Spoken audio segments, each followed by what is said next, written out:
Asdeqa, salam alaikum, bonjour ou bonsoir les amis. J'espère que vous allez bien partout où vous vous trouvez. En tout cas, c'est ce que je vous souhaite. Et pour le meilleur de toutes les situations, bien sûr. Bienvenue sur votre chaîne Bled Magharibiya, qui attend comme toujours vos encouragements en la partageant autour de vous, auprès de vos connaissances.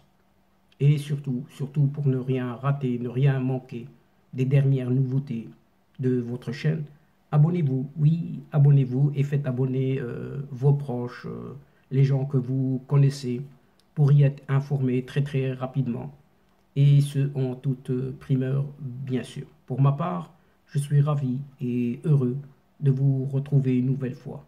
Et merci beaucoup de nous recevoir une nouvelle fois chez vous et parmi vous. Cette 281e vidéo vous propose votre CQFD habituel, c'est-à-dire ce qui fait discussion entre nous à chacune de nos rencontres. Vous le savez désormais que le CQFD de votre Bled Magharibiya se consacre toujours à cette actualité nord-africaine. Pour venir vous la résumer très brièvement en quelques mots, si ce n'est quelques phrases, et venir vous les servir avec un immense plaisir. Et le CQFD de cette fois-ci se consacre à ce second mandat du Maroc au CPS, c'est-à-dire à ce Conseil de paix et de sécurité de l'Union africaine, cette UA, avec un solide oui, avec l'acquisition d'un solide leadership du Royaume marocain qui se confirme désormais davantage encore sur ce continent africain. Sachant aussi que 6 pays, oui, 6 pays siégeant au sein de ce CPS, justement, de l'Union africaine, ont déjà des consulats au Sahara marocain. Oui, 6 pays, avec, comme on s'en doutait, ce second mandat, il y allait y avoir des réactions. Et justement, cette première réaction vient de cette Algérie, suite justement à cette élection du Maroc au Conseil de paix et de sécurité de cette Union africaine.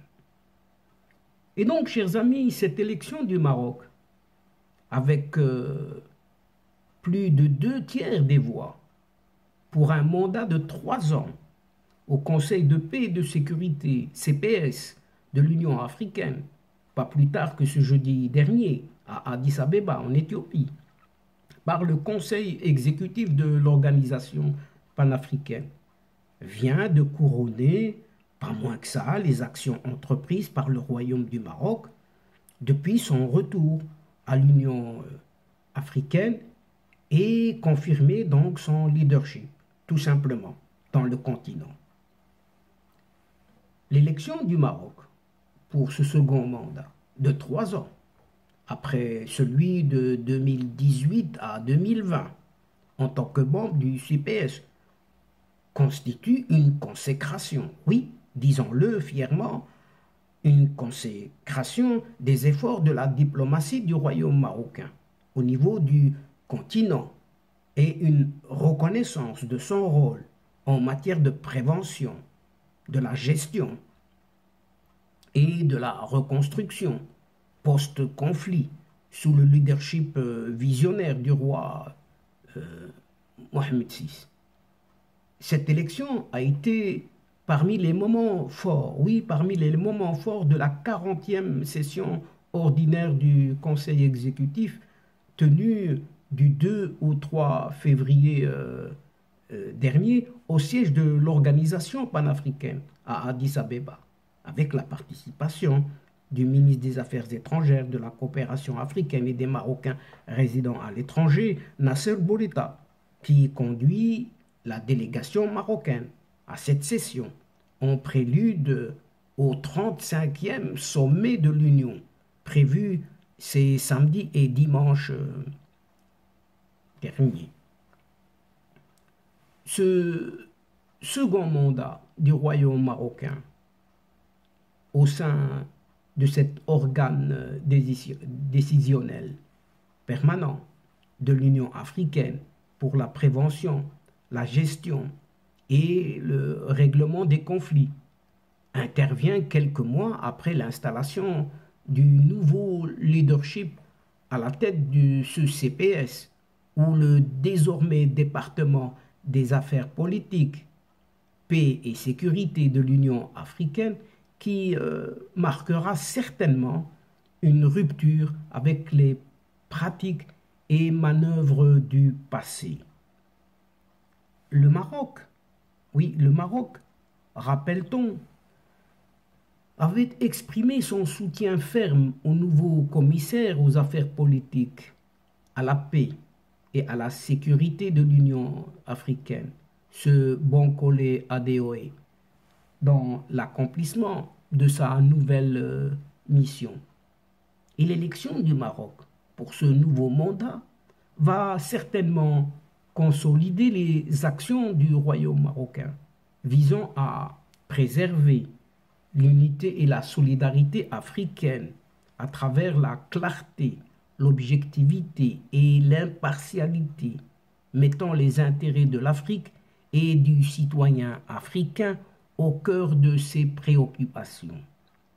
Des préoccupations en consécration de la politique africaine du Maroc sous la conduite du roi Mohamed VI, qui plaidait déjà pour l'émergence d'une nouvelle Afrique, une Afrique forte, une Afrique audacieuse, qui prend en charge la défense de ses intérêts, une Afrique influente dans le concert des nations. Le Maroc, qui avait siégé au Conseil de paix et de sécurité de l'Union africaine pour un mandat de 2 années, en 2018 et 2020, à titre de rappel, et au cours duquel le Royaume du Maroc a contribué de manière constructive pour l'amélioration des méthodes de travail et l'instauration des bonnes pratiques, a également présidé en septembre 2019 cette instance décisionnelle de l'organisation panafricaine. Et la présidence, justement, par le Royaume marocain du Conseil de paix et de sécurité de l'Union africaine pour le mois de septembre de l'année 2019 a été riche, très riche en actions en matière de paix, de sécurité, de développement et de lutte contre le changement climatique. Des actions tracées par la diplomatie marocaine conformément à la vision du roi Mohamed VI de l'action africaine commune qui place le développement de l'Afrique et la prospérité du citoyen africain au cœur de toutes ses priorités. La présidence marocaine du Conseil de paix et de sécurité de l'Union africaine a été l'occasion de concrétiser la vision royale de l'action africaine commune en matière de paix et de sécurité, condition indispensable pour un développement durable du continent, garantissant la dignité et la prospérité du citoyen africain. Et donc le mandat de la présidence marocaine de ce CPS en 2019 a été marqué par l'adoption d'importantes résolutions, notamment la levée de la suspension du Soudan, de toutes les activités de l'Union africaine, la tenue de la session ministérielle du CPS à New York, la séance sur l'interaction entre le CPS et l'Union africaine et la Commission de l'Union africaine et l'importante réunion sur le changement climatique et son impact sur les États insulaires en Afrique. Et donc, chers amis, ce retour du Maroc au Conseil de paix et de sécurité de l'Union africaine s'est accompagné par la présence au sein de cette instance de l'Union africaine de 6 pays ayant déjà ouvert des consulats au Sahara marocain. Et il s'agit du Sénégal, du Burundi, Djibouti, la République démocratique du Congo, la Gambie et la Guinée équatoriale. Donc, aux côtés de ces États, de tous ces États, de 6 États qui reconnaissent publiquement la marocanité du Sahara, et le Royaume du Maroc peut compter dans son ambition de réformer le CPS sur le Tchad de Mohamed Idriss Déby, qui dirige depuis avril 2021 un conseil militaire de transition constitué au lendemain du décès de son père Idriss Déby Itno. Un pouvoir que le royaume marocain a été parmi les premiers pays à reconnaître. Par ailleurs, les relations entre le Maroc et le Ghana sont bonnes, même si ce pays n'a pas encore retiré sa reconnaissance à cette chimérique RASD, pseudo-république arabe sahraoui démocratique, créée toujours par cette Algérie. Et pour rappel, le Ghana a ignoré en décembre dernier l'invitation de cette Algérie, justement, à une réunion à Oran, destinée à orienter les pays africains siégeant au Conseil de sécurité, à parler d'une seule voix et défendre les positions du Polisario, soi-disant. Sachant aussi que le Ghana est membre de l'instance exécutive de l'ONU pour un mandat de 2 années. Un mandat de 2 années qui va de 2022-2023. Le Nigeria est un autre membre du tour de table de ce CPS. Et à noter que Rabat est engagé aux côtés d'Abuja, Nigeria, dans de grands projets. Dans ce méga projet justement de ce gazoduc Maroc-Nigeria. Et avec tous ces pays alliés ou proches, s'ajoute également le Cameroun. Et grâce à la présence de ces États, le royaume marocain aura une opportunité de réformer de l'intérieur le Conseil de paix et de sécurité, même si l'Algérie et le Polisario peuvent compter encore et toujours sur cet appui de cette Afrique du Sud, de cette Namibie, de l'Ouganda, du Zimbabwe, pour faire barrage aux ambitions marocaines. Quoi qu'on dise toujours ce régime politico-militaire algérien. Et justement, cette même Algérie, par la voix de son agence de presse officielle, a commenté cette élection du Maroc pour un mandat de 3 ans au Conseil de paix et de sécurité de l'Union africaine, ce fameux CPS.